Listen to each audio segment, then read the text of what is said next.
morning, Duff here.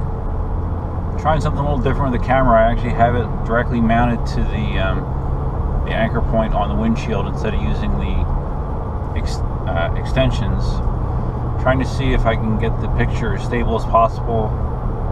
And I think I'm okay as far as this mirror goes. The rear view mirror is right here, but I think I'll still be in frame. If not, I apologize. It'll be a podcast only episode, if that's the case, I guess. So it's today is Tuesday, the 24th of May. Had a very busy weekend. We got a new TV. I've been looking at TVs for a long time. My old TV was a 73-inch Mitsubishi DLP that I had for many years, probably at least 8 years, maybe 9. And it's been a great set. I only had to have one repair done to it over that time. And but I was looking for like a newer 4K set.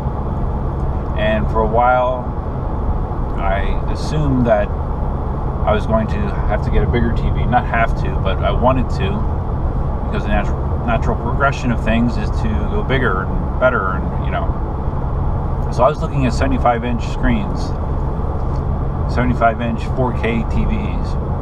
And if you've priced 75-inch 4K TVs, they're expensive. I was looking at spending probably $3,400 to $3,500 if I got a Mitsubishi, or I'm sorry, not a Mitsubishi, a Sony or a Samsung. There was two models that were priced about the same. 75-inch 4K sets for about $3,500. And since I just sold the '99 Tacoma, I had some money. I could spend that much if I wanted to, and I was pretty much ready to do that. To be honest with you, I looked on Amazon. I was considering buying it on Amazon. Looked at Costco, and then over the weekend I was in Sam's looking for sets, and they actually didn't really have. I don't think they had any 75-inch sets there, but they did have a 70-inch LG 4K set, which seemed very nice. The bedroom in the TV is a 1080p LG set, like a 46-inch, 48-inch, I don't remember. But that's been great. Nice TV, liked it a lot. So anyways, that got my wheels spinning in my head, thinking about and the most important thing was this 70-inch LG was only $1,800. So that got the wheels spinning in my head of weighing, getting 5 inches of additional diagonal screen space, which is a decent amount, but it's not huge, versus saving $1,700. And I eventually realized that I'd rather have the extra $1,700 than 5 inches of screen space. So I actually wound up buying that, and it's set it up. Looks nice. Picture's great. It just fits the space well. The size difference I don't really even notice. So I'm very glad that I came to my senses and went that route instead.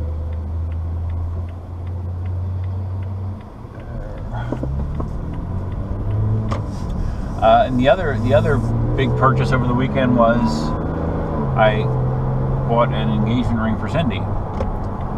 Much like the TV, this is something that was talked about for a long time. Cindy and I have lived together for more than 2 years. I would say pretty much that we lived as a married couple. And the one thing I wanted to make sure of was she had the security that you only get when you're a spouse. There's really nothing missing that that being married is going to magically give us, but it will provide her the financial security, and I can get her on my insurance and all that kind of stuff. So I thought it was important that we do that. And of course, Cindy was very excited about the whole thing. But we actually wound up getting the ring at Sam's as well. She had been looking at rings there for a while, And I originally poo-pooed the idea. I'm like, oh, you know, how good can the rings be there? Even though Sam's does sell, you know, normal stuff. It's not like Walmart. They sell brand name, high quality stuff at Sam's. But anyways, when we were there, she showed them to me, and they actually were nice rings. And they are jeweler certified, and you can get up to a 7-year warranty on them. You know, basically a cover everything warranty, very inexpensively. So she had like 3 or 4 rings that she liked, and she tried them all on, and we came to a consensus on the one that we liked the best, and we got it. So we're officially married. We're not officially married. We're officially engaged. You might have seen the video on YouTube where I asked her, you know, because she insisted that I formally ask her, so I thought I would formally do it on my GoPro. You know, which is oh, got a text message, which is something that we joked about earlier. So it was cute, you know, unconventional but cute. So, anyways, yeah, we're engaged now. That noise you heard. I wrestled to get the first one on the prize, only to notice a tiny tag saying passenger side airbag. Hope I put yours on right. Oh, okay. One of the cool features with the entertainment system in the Tacoma is it will read you a text message, which I think I tried to demonstrate before. But anyways, you won't be able to read the text. It won't display the text, which is good, but it will read it to you. You can respond via your phone, like using Siri or something like that, but obviously you're not going to type anything in. So that's a cool feature. I like it. Stay there. Okay. So anyways, what was I talking about? Oh, the engagement, yes, that's done.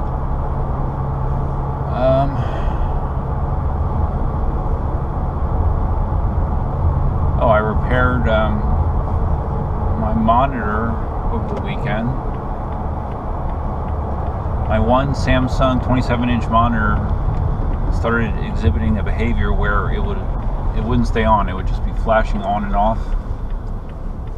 And I came up with a bright idea of buying a used one off of eBay for $50 that had a cracked screen.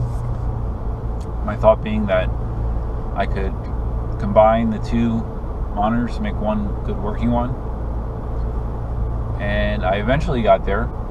There was a lot of weirdness and head scratching going on about a couple aspects of it, but I basically was able to take the unbroken LCD screen from my monitor and put it into the eBay monitor, and came up with a working monitor.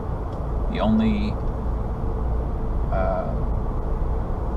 problem, it's hardly even a problem to me, but in the top right hand corner there's a section where the screen is extra bright. It doesn't bother me at all. It's all my secondary screen, so you know it's not the one that I'm looking at most of the time, so it doesn't even bother me. And unless you have whatever's on that secondary screen full screen, you won't even notice that it's there. So it's fine. I'm happy with the outcome. It's always good to save some money. What else? I don't know.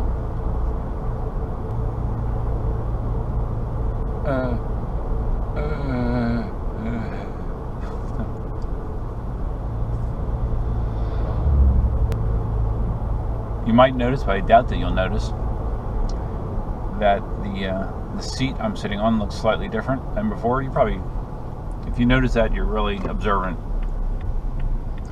But it's these where are you going?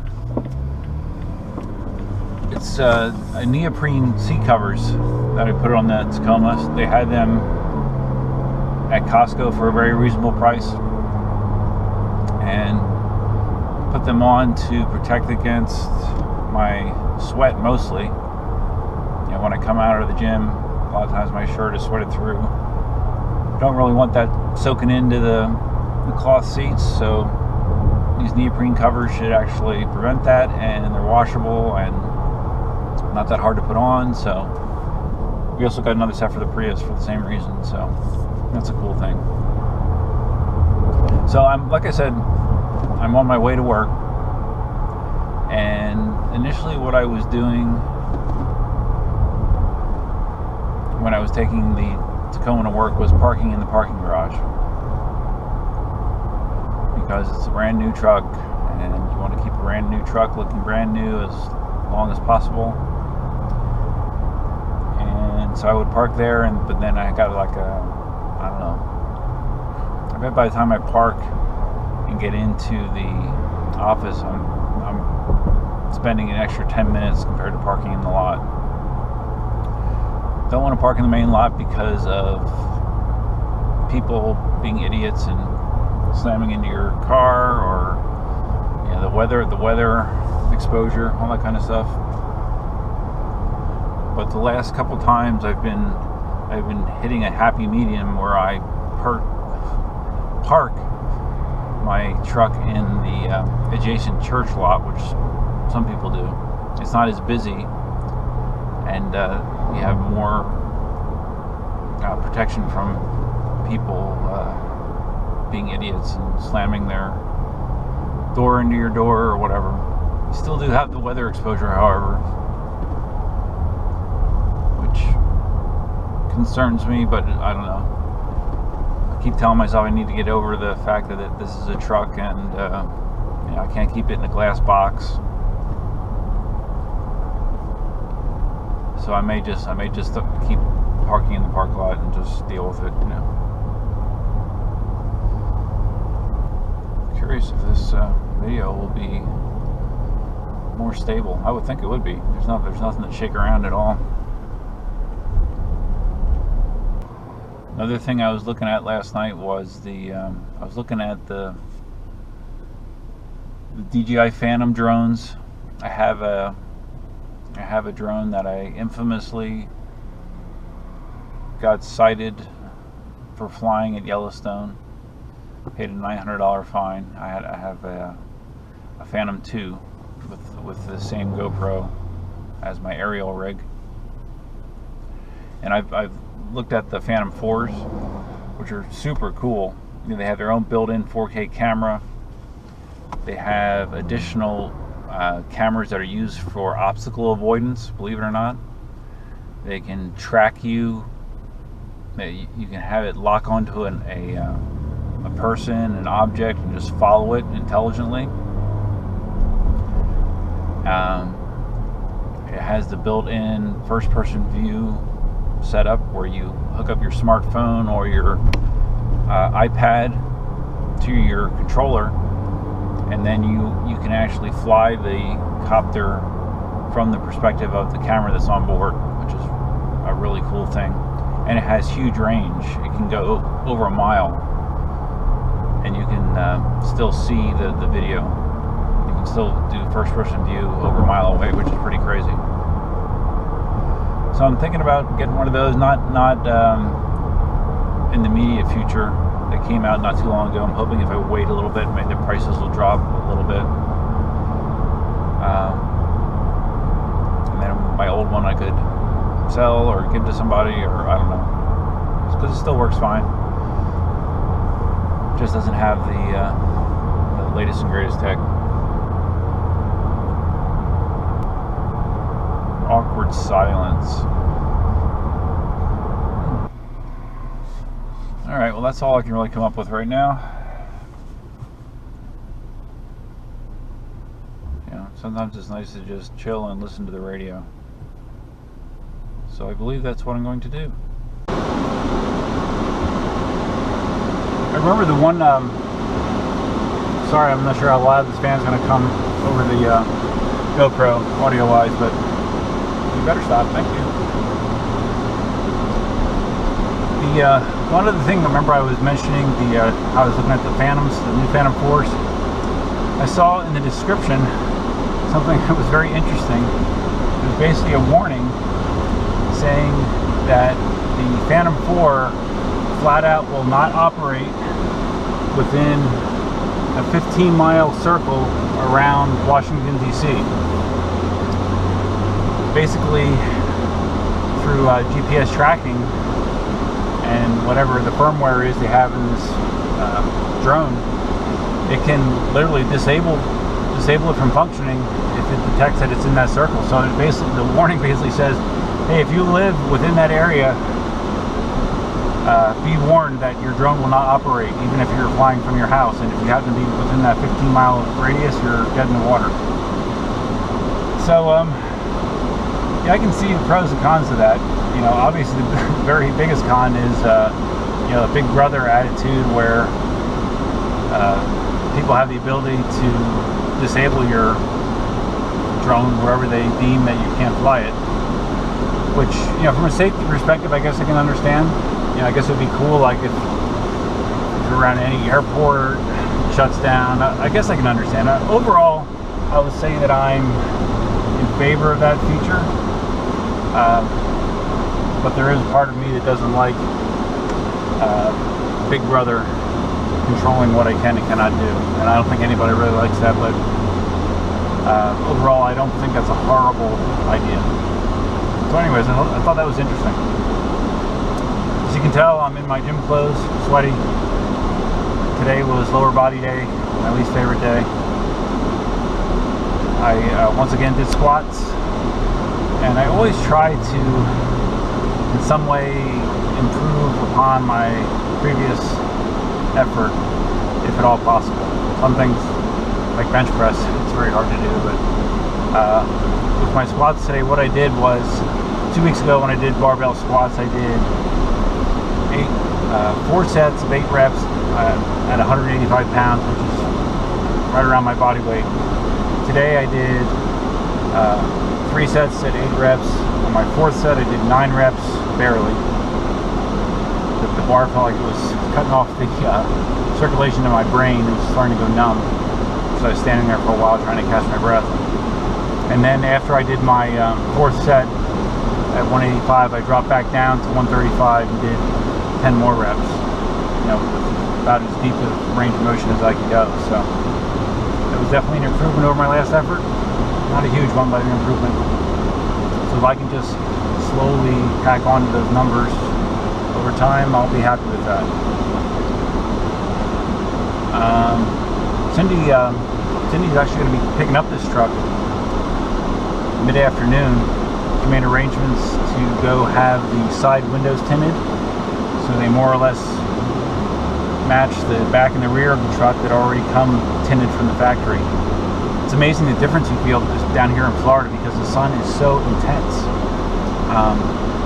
Without window tinting these side windows, you can feel UV rays just baking you from the windows. It makes a big difference. With Cindy's Prius, we got the top of the top-notch window tinting that this guy sells, and it makes a tremendous difference. Let me tell you, I noticed it immediately going from the Prius to this. So that's going to get done this afternoon, which is a good thing. And then I know I've said this before about upgrades to Tacoma being about done, or actually completely done. But after the window tint, there's only one thing I can think of that I'd like to do yet, and that's to upgrade this rear view mirror you may or may not see in the field of vision of the GoPro to the mirror that's used in the Tacoma Limited, which includes not only the electronic compass, but also a dimmer. It automatically dims nighttime, so if you have somebody in your rear view mirror that's an asshole and has their high beams on, it doesn't bother you at all, really. But it also has the HomeLink system, which is something that my SSR actually had, where it's basically a garage door opener built into the mirror, where you can program it to open your garage door and other things, actually. Turn on lights and that kind of stuff. Too bad it doesn't work with my Amazon Echo. But anyways, basically it eliminates the need for a separate garage door opener. So that's the one other thing I can think of that I would like to get for the Tacoma, and then I would probably be good to go. Not that I'm not good to go now. I mean, it's awesome as is, but it would make it just slightly more awesome. So, all right, that's it. Getting back to work, And this will probably be it for the day. Sorry if it wasn't too exciting. My overall self-evaluation of this hasn't been a very exciting episode. And I find that it's difficult. Well, in some ways it is, some ways it isn't. I think for other people listening, it's difficult for most people to just talk by themselves without having someone else to interact with. Like one of my favorite podcasters, Scott Johnson, that does the Instance and a bunch of podcasts. He's basically a professional podcaster, and I love the guy. I mean, he's so good. He's just a great conversationalist. He's funny, and all of his shows he does with his co-hosts, except for one. He did a show based on Diablo, the game. And I don't know if he's still doing it or not, but he does that solo, and there was a big difference with him doing it solo. It just wasn't as good with him not having anybody to interact with. So I think doing it solo is a rare talent, and one that I'm probably not that great at, but just want to let you know that I realize that. Heck, even Howard Stern, who I consider to be probably the best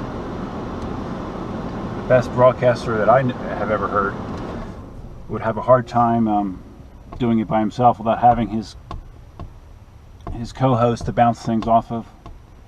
Oh man. Got these stickers on the windows here that are gonna have to come off in order for him to tint it.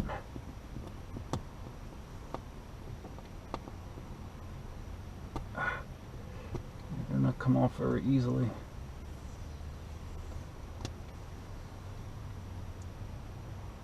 I'm sure you wanted to see that. Okay, well hopefully he cleans it before he puts that on. So anyways, okay, that's it. See ya.